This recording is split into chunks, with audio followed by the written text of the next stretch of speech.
এখানে তোমরা দেখতে পাচ্ছ যেখানে একজন মহিলা আরেকজন মহিলাকে মারছে, কিন্তু কেন মারছে সেটা যদি তোমরা জানতে পারো তাহলে তোমরাও বলবে যে এই দিদিভাইটি একদম ঠিক কাজ করছে।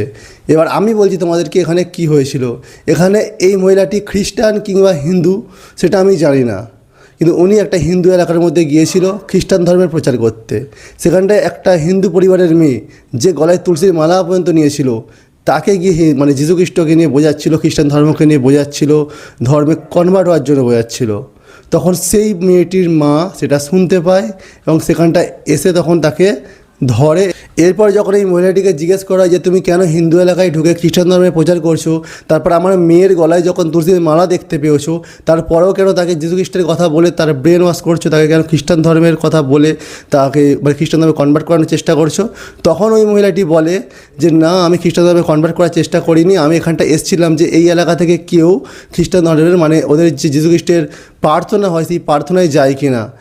না না, আপনি আমার মেয়েকে দেখে যে জিজ্ঞাসা করলেন বাড়ি থেকেও আছে কিনা ডাকতে, আপনি ওকে দেখে বুঝলেন না, ওর গলায় তুলসী মালা দেখে বুঝলেন না যে আমরা হিন্দু? কি মনে হয় আমরা কি মুসলমান না খ্রিস্টান, কি মনে হয় আছে কিনা সেই বুঝছি।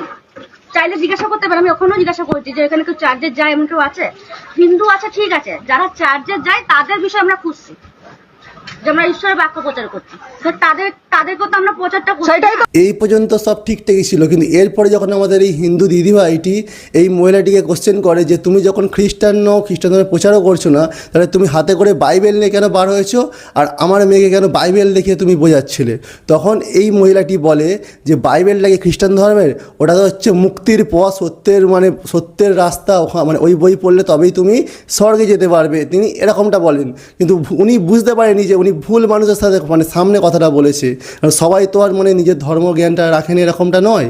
তো এই দিদিভাইটি উনি তখন বলে যে যদি বাইবেল যদি খ্রিস্টানদের না হয় তাহলে আমাদের গীতা তাহলে কি, গীতা কি মুক্তির পথ নয়? তখন উনি গীতাকে নিয়ে অনেক রকমের কথা বলে, গীতা নাকি ধ্বংসের বই। বাইবেল নিয়ে প্রচার করতে বেরিয়েছেন কেন? বাইবেল নিয়ে প্রচার করতে বেরিয়েছেন কেন? আমাদের গীতাতে অনেক কিছু লেখা আছে, আমরা গীতা নিয়ে কি আপনার বাড়িতে গেছি? না, মরে যাওয়ার জায়গা লেখা আছে। ধ্বংস হবে। পড়েছেন গীতাটা? পড়েছেন গীতাটা? পড়েছেন?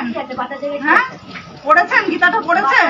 পড়েননি বলেই তো এই কথা বলছেন ধ্বংস হবে। সব এতে লেখা আছে, একটা জিনিসই ধ্বংস হয়। তাহলে সনাতন ধর্ম কবেকার? আর যিশু জন্ম নিয়েছে কবেকার? খ্রিস্টান ধর্ম কবে থেকে শুরু হয়েছে? হ্যাঁ, সনাতনের পিতাকে। সনাতনের পিতাকে? সনাতনের পিতা হয়? সনাতন পিতা, সনাতন একটা ধর্ম, সনাতনের পিতা হয়। হ্যাঁ, তাহলে তোমরা বুঝতে পারছো তো কেন এই দিদিভাইটি এই মহিলাটিকে মারছিল। তার কারণ হলো এটাই, সে একটা হিন্দু এলাকায় দাঁড়িয়ে এক তো খ্রিস্টান ধর্মে প্রচার করতে গিয়ে ধরা পড়েছে, তার উপর সে বলছে কিনা যে সনাতন ধর্মের বাবাকে জানিস, মানে সনাতন ধর্মের বাবা উনি বলতে চাইছে যে যীশু খ্রিস্ট হলো সনাতন ধর্মের বাবা। আরে ভাই, একটু তো হাঁটু নিচে থেকে বুদ্ধিটা মাথায় যদি থাকতো তাহলে এই কথাটা কখনো বলতেই পারতো না। যীশু খ্রিস্টের জন্ম হয়েছে 2000 বছর আগে, আর তার ধর্মের প্রচার হয়েছে তারও মৃত্যু 200 থেকে 300 বছর পরে। তাহলে যে সনাতন ধর্ম সবথেকে লাস্ট আমাদের ভগবান শ্রীকৃষ্ণ এসেছিল 5000 বছর আগে, দাপর যুগে সেটা, এবং তারও হাজার হাজার বছর আগে থেকে সনাতন ধর্ম হয়ে আসছে। এটা আজকের তৈরি বা কারোর জন্মের পর থেকে তৈরি ধর্ম নয়। পৃথিবীর সৃষ্টি থেকেই রয়েছে আমাদের এই সনাতন ধর্ম, এবং পৃথিবীর শেষ দিন পর্যন্ত থাকবে আমাদের এই সনাতন ধর্মই। তোমরা যে গীতাকে ছোট করছো বাইবেলকে বড় করে দেখানোর জন্য, সেই গীতা যে একবার পড়েছে না তার জীবনই পুরো পাল্টে গেছে। তোমরা যে দেশের সংস্কৃতিকে এই ভারতে যুক্ত করতে চাইছো, ভারতের মধ্যে প্রচার করতে চাইছো না, সেই দেশের বেশিরভাগ মানুষই আজ গীতা পড়ে। তোমরা সেটা খোঁজ নিয়ে দেখতে পারো, ঠিক আছে? তোমরা মায়াপুরে চলে যাও, সেখানে গিয়ে দেখবে যে ইন্ডিয়ার থেকে বেশি বিদেশি মানুষরাই সেখানে নিজেদের ধর্ম ত্যাগ করে এখানে সনাতন ধর্ম গ্রহণ করে শান্তিতে জীবনযাপন করছে। তারা কেউ গরিব নয়, আপনাদের মতন কেউ টাকার লোভে ধর্ম ত্যাগ করেনি। তারা নিজেদের হাজার হাজার বিলিয়ন বিলিয়ন টাকা দান করে তারা নিজেদের ধর্ম, তারা সনাতন ধর্মে এসছে। আমরা কাউকে টাকার লোভ দেখিয়ে কিংবা তলোয়ারের বাড়ি দেখিয়ে তাদেরকে আমরা ডাকি না, আমরা আমাদেরকে ভালোবেসে ডাকি। আমাদের ধর্মে যদি কেউ আসে সেটা নিজেদের ইচ্ছায় আসে এবং নিজেদের ভালোবাসাতে আসে, ভক্তিতে আসে। তাই আমাদের ধর্মকে নিয়ে ছোটো করার আগে তোমরা ভাবো। আরও একটা কথা এই মহিলাটিকে আমি বলতে চাই। এই মহিলাটি বলল যে বাইবেল শুধু একটা খ্রিস্টানদের ধর্মগ্রন্থ নয়, এটা নাকি মুক্তির পথ, এটা না পড়লে মুক্তি পাওয়া যায় না, আর গীতা নাকি ধ্বংসের বই। আমি এই মহিলাটিকে বলতে চাই যে যীশুখ্রিস্ট কিন্তু নিজে বাইবেল লেখেনি বা তিনি এটা কখনো বলেও শোনায়নি। তার মৃত্যুর 200 থেকে 300 বছর পরে তার শিষ্যরা পুরো পৃথিবী জুড়ে তার ধর্মের প্রচার করেছিল এবং তারাই বাইবেল লিখেছিল। কিন্তু আমাদের শ্রীমদ্ ভগবদ্ গীতা সেটা স্বয়ং শ্রীকৃষ্ণের মুখরচিত বাণী।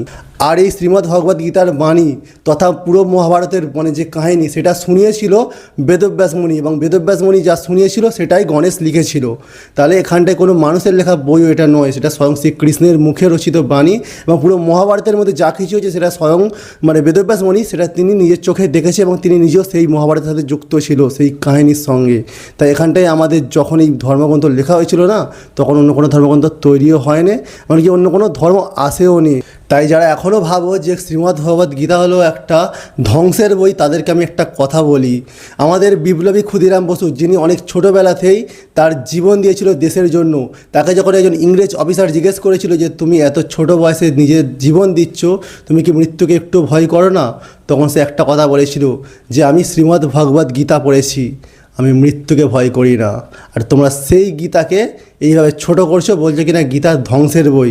তাই গীতাকে কিছু বলার আগে একটু গীতা পড়ো, তাহলে তোমরা অনেক কিছু জানতে পারবে, তোমাদের জীবনও মুক্তির পথে যাবে। গীতা হলো আসল মুক্তির বই। জীবনে কি করা উচিত এবং কি করা উচিত নয় সেটা তোমরা গীতা পড়লে তবেই জানতে পারবে। জয় শ্রীরাম, জয় শ্রীকৃষ্ণ, শ্রীমদ্ ভগবদ্ গীতা কি জয়।